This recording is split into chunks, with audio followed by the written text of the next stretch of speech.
السلام عليكم ورحمة الله وبركاته. ازيكم يا حبايب قلبي؟ عاملين ايه؟ ان شاء الله يا رب تكونوا بخير. النهاردة جايباكم جزء من رفايع المطبخ، مش كل رفايع المطبخ لان الحاجات بتاعتي كلها داخلة في بعضها، فانا اللي بلاقيه قدامي والله بصوره لكم.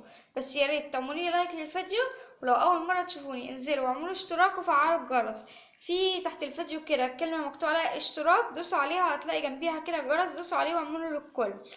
طبعا اول حاجة هبدأ بيها معاكم، انا جايبه المقاوير دي المقوار، يعني جايبه 2 من ده اهو التخين ده، وجايبه من الرفيع ده اهو 2 برضو، يبقى كده 4، وجايبه 4 من ده اهو، يبقى كده انا جايبه 8، واظن ان كده كفايه طبعا، ولا ايه؟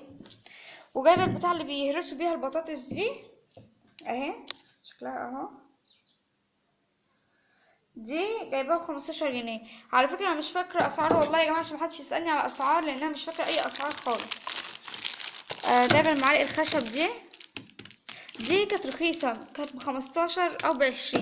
الحاجات دي طبعا بقالي فتره جايباها، فاعذروني لو مش فاكره اسعار، بس عايزه اقولكم يعني الحاجات مش غاليه اللي انا جايباها دي، مش هتعدي، يعني الحاجه مش هتعدي 20 جنيه بكتيرها، يعني 20 جنيه الحاجات اللي انا وريتها لكم دي. جايبه ده معلقه اهي زي دي كذا شكل، وشوكه. طبعا ده مقفول من هنا فمش عارفه افتحه والله اهو. وجايبه المضرب ده، جايبه واحد اهو واحد اهو، وجايبه المضرب السيليكون زي ما انتم شايفين. السيليكون ده انا جايباه للحلى التيفال والسيراميك والحاجات دي، عشان لما بتيجي تضربي كده ما تتجرحش.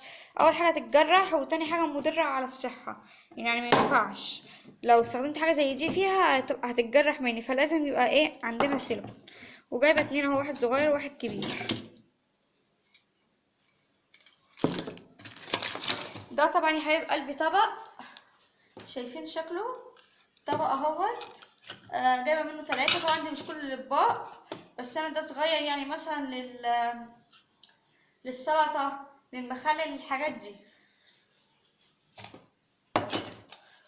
والاطباق دي جايبه منها 5 اطباق نفس النظام للرز الحاجات دي، بس انا هزود لان الاطباق دي خفيفه قوي، فانا محتاجه اجيب اطباق اتقل من كده. دول 5 ولسه هزود عليهم تاني. ده بقى الصراحه انا جبته مش عارفه هو ايه، انا كنت جايباه على اساس ان هو مسن، فالصراحه انا مش عارفه ده ايه خالص، ولا عارفه بيستخدموه في ايه، فيا ريت اللي يشوف الفيديو يقولي. انا مش عارفه ده ايه، انا كنت جايباه على اساس ان هو مسن، بس لقيته هنا بصوا مرسوم عليه سكاكين، معرفش هل هو حامل للسكاكين، بيتحط عليه السكاكين ويبقى حامل، ولا هو ايه، مش عارفه الصراحه.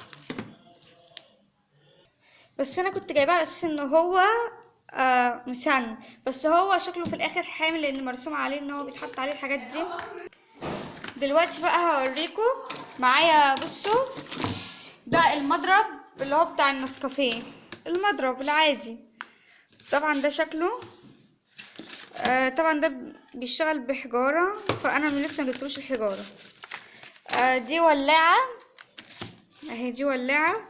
طبعا ده الغاز بتاعها جايبينها بغاز، هي كده كده بتولع تمام. شكلها حلو وعجبتني، وعجبني ان هي معاها بتاعت البتاع اللي بتملي بيها ده. دي بقى قطاعة التفاح، دي احلى اختراع والله، فعلا دي احلى اختراع. دي برضو مش غالية، هي في حدود 15 او 20 جنيه. بجد دي احلى اختراع اخترعوه بجد بامانه. دلوقتي بصوا معايا السكاكين دي، معايا دي سيراميك، ومعايا 2 صغيرين اهو، بس انا افتحهم. لا هي مش بتتفتح، هي مقفوله على كده. دي بينها اللي بتتفتح اهي.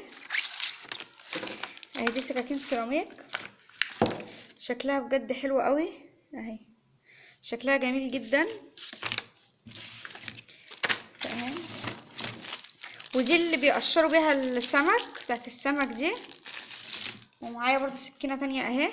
طبعا انا جايبة سكاكين فرداني، وهجيب سكاكين، هجيب شنطة سكاكين برضو اهي. ايه اوريكم بقى معايا سكاكين تانية ولا لأ. معايا بقى الطقم الكامل اللي هو ده، بسم الله. الطقم الكامل هو ده. بصوا موجود فيه المخرطة، اهي المخرطة اللي بيقشروا بيها البطاطس، سكينة كبيرة، مقص، سكينتين صغيرين، دي اكبر ودي اصغر منها. جايبة الطقم الكامل وجايبة السكاكين اللي انا وريتها لكم اللي هي دي ودي. وهجيب برضو ايه شنطة السكاكين دي، جبتها عشان الاستعمال استعملها في المطبخ وكده. ودي الحامل بتاع المناديل بتاع المطبخ، ده الحامل اهو اهو. وجبت دي المصفى اللي هي بتاعه العصاير والحاجات دي. عايزه اقول لكم ان هي خرامها صغيره جدا، وحاطين طبقه تاني خفيفه جدا جدا، يعني هي كبيره. يعني دي انا جايبه واحده كبيره وجايبه برضو 3 صغيرين، بس هما مش موجودين معايا دلوقتي الحاجات من كتر ما هي تايهه مع بعضها مش عارفه اطلعها. وجبت مقصين، جبت واحد للسمك وكده، والتاني لاستعمال الشقه. لسه طبعا ما اخترتش، بس متهيألي ده اللي هيبقى للسمك وده هيبقى لاستعمال الشقه. طبعا ده بيتقفل بيها، دي ملهاش حاجه تتقفل بيها. فجبت واحد للاستخدامات بتاعه المطبخ والحاجات دي، والتاني للشقه استخدم اي حاجه بيه في الشقه. دي معايا شايفين اللي هي استنى اقول لكم اهي، اللي بتمسكوا بيها الاكل دي، عارفينها انتوا دي؟ هي دي بالظبط. برضو معايا الكنكه بتاعه القهوه، انا جايبه برضو 2 جوه اهي. انا ما جبتش طقم كامل، انا جبت فردان الصراحه، مش هجيب منها. ده القمع بقى، ده كان جايلي هديه، فانا مش عارفه اي حاجه عنه غير ان هو جايلي هديه. ده ودي يا جماعه مقصوصه، انا جبتها لان انا ما عنديش خالص، جبت واحده منها. ودي طبعا اللي بيقشروا بيها البطاطس، دي عصارة الليمون. طبعا الحاجات دي كلها مقفله والله، فمش عارفه افتحها، لو فتحتها مش عارفه ارجعها تاني. طبعا انتوا عارفين انا بنحط الليمونه هنا في النص ونعصر. دي زي معلقه سيليكون، والفرشه مثلا لو هتعملي حاجه اي حاجه كده من قدام هتحطي عليها زيت سمنه بالفرشه السيليكون اهي. دي قطعه البيتزا اهي، دي قطعه البيتزا زي ما انتوا شايفين، قطعه البيتزا دي.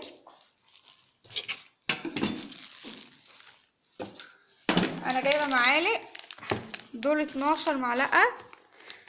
وهجيب برضو شنطه معالق، يعني انا جايبه معالق اهي، دي 12 ودي 12. دي معالق اللي هي الكبيره، ودي معالق اللي هي بتاعت الشاي. وهجيب برضو، عايزه اقول لكم ان هم تقال مش خفاف، يعني هي تقيله مش خفيفه والله. وهجيب برضو شنطه المعالق. وجبت برضو طقم المعالق ده اهو، شايفين شكله عامل ازاي؟ عايزه اوريكم شكله من بعيد، شايفين شكله جميل جدا. هو عبارة عن 6 سكاكين اهي، السكاكين 6 سكاكين، و6 معلقة شاي اهي، و6 معلقة اكل. طبعا ال5 التانيين مقفولين اهمت، شايفين قافلهم اهمت. وبرضو اللي هناك برضو نفس النظام، يعني 6 من شوك، 6 معالق سكاكين سوري، ومعالق شاي ومعلقة كبيرة، وهي الشوك برضو 6. يعني انا جبت دول، وزي ما قلت لكم هجيب الايه الشنطه. جبت براد اهو برضو، بس عايزه اقول لكم ان انا جايبه براد تاني غير ده اهو. ده البراد اهو، اسمه اهو الماركه بتاعته مش عارفه. عايزه اقول لكم برضو ان انا عندي براد تاني وعندي كاتل، بس البراد التاني انا عماله ادور عليه مش عارفه اوصل له الصراحه، والله ما عارفه هو فين. يعني في واحد تاني عندي بس انا مش لاقياه. انا هحاول بس كده افتحه الاول وارجع لكم عشان الشكل هيبان في قلبي اهو. يا حبايب قلبي ده شكله، شايفين ايدي باينه ازاي عشان كده مشيت. ده شكله. انا جايبه واحد تاني والله اهو، جايبه واحد تاني بس انا مش عارفه هو فين اهو. شكله من جوه. فزي ما قلت لكم انا جاي عندي واحد تاني بس مش عارفه هو موجود فين. ده طقم التوزيع بتاعي اهو، شكله شايفين شكلها عامل ازاي؟ شايفين شكلها؟ انا بحاول اوريكم اهي، شكلها عاجبني جدا. دي المغرفه اهي، اهو مكون من 6 قطع، مغرفه ومعلقه كبيره اهي. حلوه المعلقه دي، تنفع الواحد يقلب بيها حاجه اهي. ومغرفه برضو تاني، بس دي مش مغرفه، اللي وريتك في الاول ما كانتش مغرفه اهي. دي اللي مغرفه، دي برضو مغرفه لو عايزه تصفي بيها حاجه، عايزه تطلعي مثلا حاجه من على النار فيها زيت ولا حاجه، تحطيها هنا تصفى فيها الزيت بتاعها ينزل كده برضو. ودي نفس النظام برضو. ده الطقم بتاعي كله، ولسه هجيب طقم سيليكون يعني ما جبتش، لسه هجيب.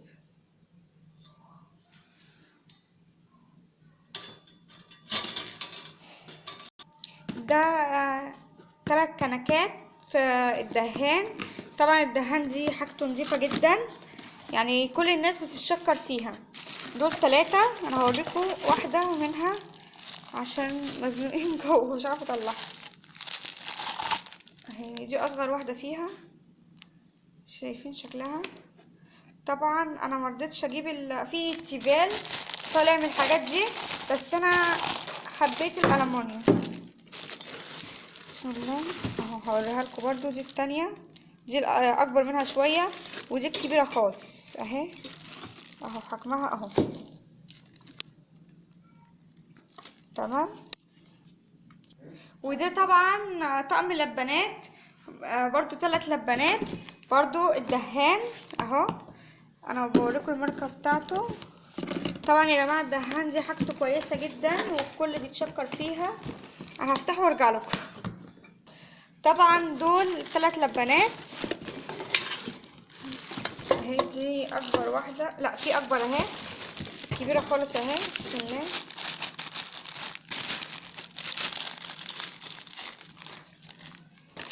هو عموما هما 3 لبانات اهي، واحده اهي، هما كبار كلهم، يعني دي تشيل بتاع كيلو لبن ودي تشيل بتاع 2 كيلو. هي كبيرة بس مش باينة، كاميرا كبيرة مش عارفة اجيبها من كتر كبرها، مش عارفة اجيبها. والصغيرة خالص دي تشيل حاجات بسيطة، وليهم طبعا الغطا بتاعهم. ودول الحاجات دي بتتركب، الحاجات دي طبعا لسه هتتركب، بتاعت الغطا من فوق اللي هي بتتحط هنا اهو. وطبعا كده يا حبايب قلبي اكون خلصت معاكم الفيديو بتاع الرفايع. معلش طولت عليكم شويه، طبعا ده جزء من رفايع المطبخ. زي ما بيقولوا رفايع المطبخ دي ما بتخلص هم بجد، يعني ده جزء بسيط جدا جدا من رفايع المطبخ.